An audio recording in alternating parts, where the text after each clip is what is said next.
ये उस स्थिति में आ गए कि किसी तरह से सरकार को गिराए, तो सुप्रीम कोर्ट ने जो उसके ऊपर एक विराम लगा दिया है।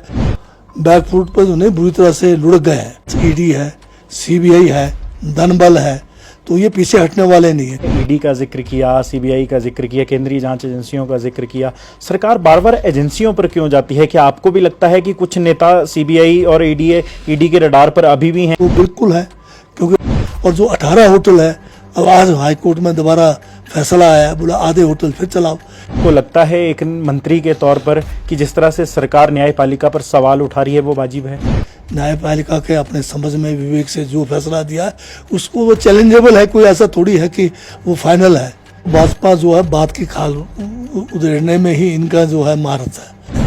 अगर पैसे बचाना है तो जयराम जी से तो मैं कई बार कह चुका हूँ कि बड़ा बंगला छोड़ के जाइए, गाड़ियाँ छोड़ दीजिए, जितने सारे आपके साथ लव लश्कर हैं वो सब छोड़ दो। अब नई जो कार्यकारिणी का विस्तार होगा, जगत सिंह नेगी की नजरों में नई कांग्रेस किस तरह की होनी? सर्वोच्च न्यायालय द्वारा हिमाचल प्रदेश उच्च न्यायालय की जजमेंट के उस पहरे पर फिलहाल स्टे दे दिया गया है जिसके अंतर्गत पूर्व 6 सीपीएस की विधायकी भी जा सकती थी। चर्चा के लिए हमारे साथ हिमाचल प्रदेश के बागवानी एवं राजस्व मंत्री जगत सिंह नेगी हैं।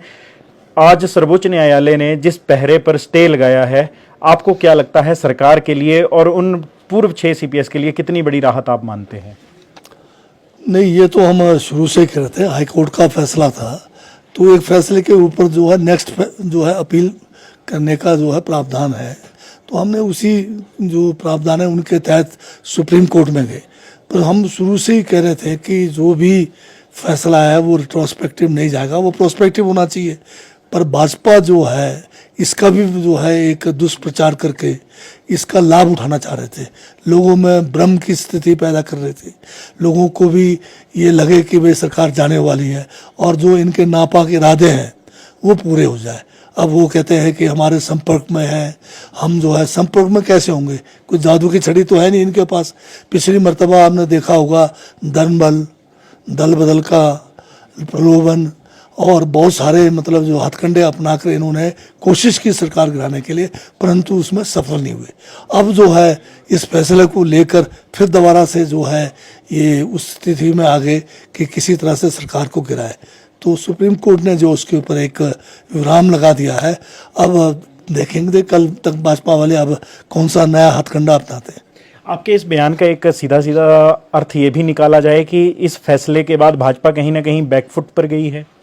बैकफुट पर उन्हें बुरी तरह से लुढ़क गए हैं, पर अब इनके पास ईडी है, सीबीआई है, धनबल है, तो ये पीछे हटने वाले नहीं है। क्योंकि ये जो है सबसे पहली बात ये है, ये जो है चुनाव को नहीं मानते, ये जो चुनाव जो इनके हक में नहीं आता उसको नहीं मानते, और जहाँ कहीं ये मैनेज कर जाते हैं फिर तो हो जाता है। इनका काम एक ही रह गया है कि सरकारें गिराओ, जो विपक्ष की सरकारें चाहे उसको किसी तरह से गिराओ।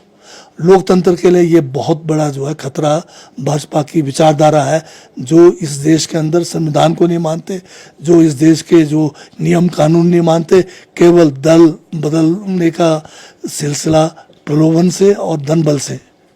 जिस तरह से आपने ईडी का जिक्र किया, सीबीआई का जिक्र किया, केंद्रीय जांच एजेंसियों का जिक्र किया, सरकार बार बार एजेंसियों पर क्यों जाती है? क्या आपको भी लगता है कि कुछ नेता सीबीआई और ईडी के रडार पर अभी भी हैं? जिस तरह से पिछले दिनों हमने देखा मनी लॉन्ड्रिंग मामले में 2 गिरफ्तारियां हुई, मुख्यमंत्री के साथ नाम जोड़ा गया, हालांकि मुख्यमंत्री ने इस पर बयान भी जारी किया कि मेरे विधानसभा क्षेत्र से हैं, इस वजह से नाम जोड़ा जा रहा है। सरकार में ईडी का इतना डर क्यों है? क्या कुछ लगता है आपको कि अभी भी कोई बड़ा एक्शन हो सकता है?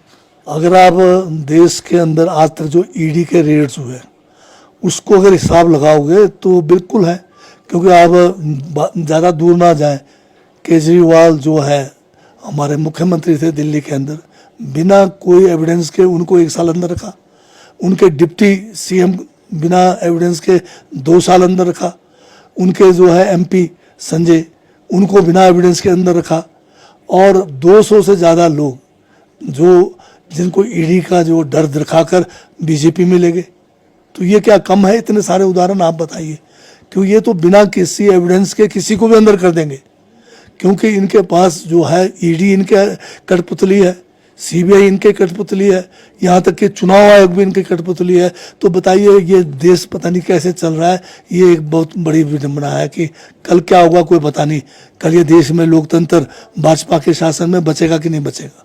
पिछले कुछ दिनों से जिस तरह से हिमाचल प्रदेश उच्च न्यायालय के फैसले आ रहे थे सरकार के विरोध में, चाहे सीपीएस के हटने का मैटर हो या फिर दिल्ली के मंडी हाउस में हिमाचल भवन को अटैच करने की बात हो, 18 होटलों को बंद करने की बात हो, सरकार के कुछ लोग पिछले दिनों से एक बात कह रहे थे, चाहे मुख्यमंत्री हों, मंत्री हों, ये कहा जा रहा था कि जुडिशियल एक्टिविज्म की बात हो रही थी।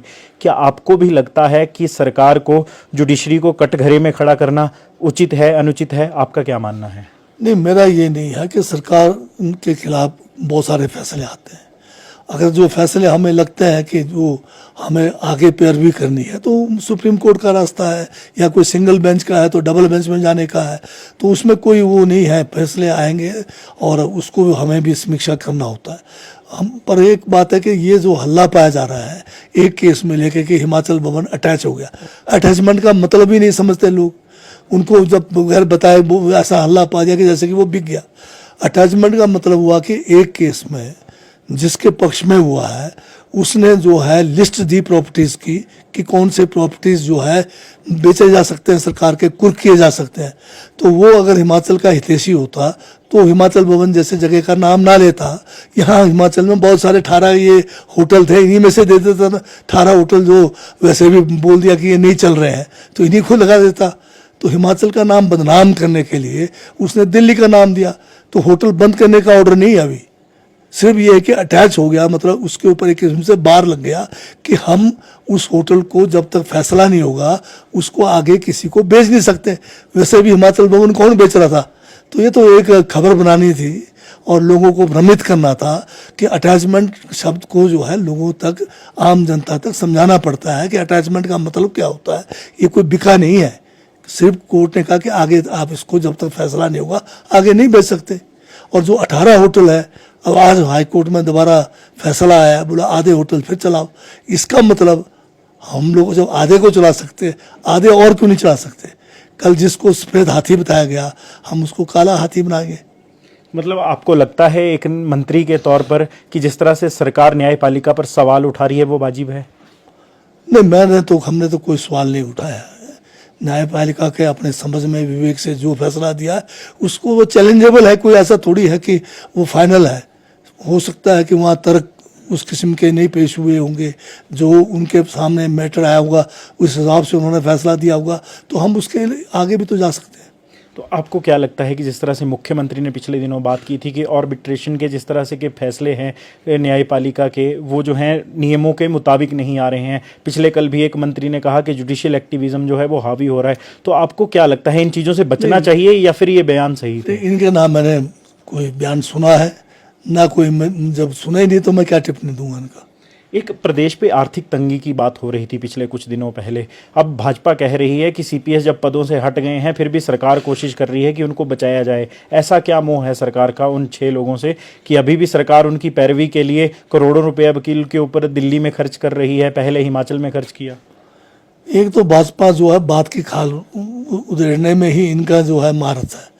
अब आप बताइए, एक्ट को जो है हाई कोर्ट ने जो अनकॉन्स्टिट्यूशनल घोषित किया है, हम उस एक्ट को जिसने हमारे सदन ने जो है उसको बहुमत से पेश किया, बीजेपी ने उसका अपोज नहीं किया। ये एक्ट जब बना इसका अपोज बीजेपी ने नहीं किया और बीजेपी ने इसी एक्ट के तहत जो है सीपीएस 2008 से 12 बनाए। हम उस जिसको हमारे हाई कोर्ट ने अनकॉन्स्टिट्यूशनल डिक्लेयर किया, हम उसको जो है उसकी पैरवी कर रहे हैं कि ये सही किया हमने। तो इसमें सीपीएस को बचाने की, ये जो 6 बचाने की बात नहीं है, इसमें तो 37 जो खुद सीपीएस रहे उनको भी बचाया जा रहा है। हम अगर हम जा रहे हैं, हम इस तर्क पर जा रहे हैं कि हमने मिनिस्टर नहीं बनाए, हमारे एक्ट में मिनिस्टर का दर्जा नहीं है। जो आसाम का एक्ट है जिसके तहत सुप्रीम कोर्ट ने कोई फैसला दिया है, उसमें आसाम के एक्ट में सीपीएस को मंत्री का दर्जा दिया गया था, जो हिमाचल में नहीं है। तो इस बात को जो है गलत तरीके से भाजपा पेश कर रही है। और जहाँ तक ये हल्ला पा रहे हैं, अगर पैसे बचाना है तो जयराम जी से तो मैं कई बार कह चुका हूँ कि बड़ा बंगला छोड़ के जाइए, गाड़ियाँ छोड़ दीजिए, जितने सारे आपके साथ लव लश्कर हैं वो सब छोड़ दो ना, लाखों रुपए वो बच जाएंगे। तब हम उस दिन जयराम जी को जो है सल्यूट करेंगे। एक अंतिम सवाल, कांग्रेस कमेटी की अगर हम बात करें, प्रदेश अध्यक्ष को छोड़कर बाकी सब पद समाप्त कर दिए गए थे। जिस तरह से पिछले कई वर्षों से सवाल भी उठ रहे, कुछ तर्क ये भी दिए गए, एक नेता एक पद ही होना चाहिए। अब नई जो कार्यकारिणी का विस्तार होगा, जगत सिंह नेगी की नज़रों में नई कांग्रेस किस तरह की होनी चाहिए? मेरे नज़र में तो ये है कि कांग्रेस पार्टी के अंदर भी लंबे समय से चुनाव नहीं हुआ है, चुनाव के द्वारा होना चाहिए।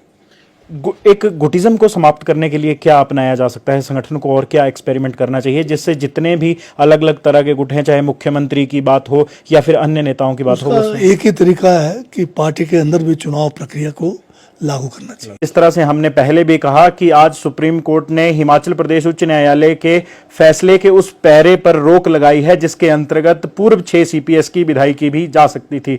चर्चा के लिए हमारे साथ राजस्व मंत्री थे। संवाद भारत में अभी के लिए बस इतना ही। नमस्कार।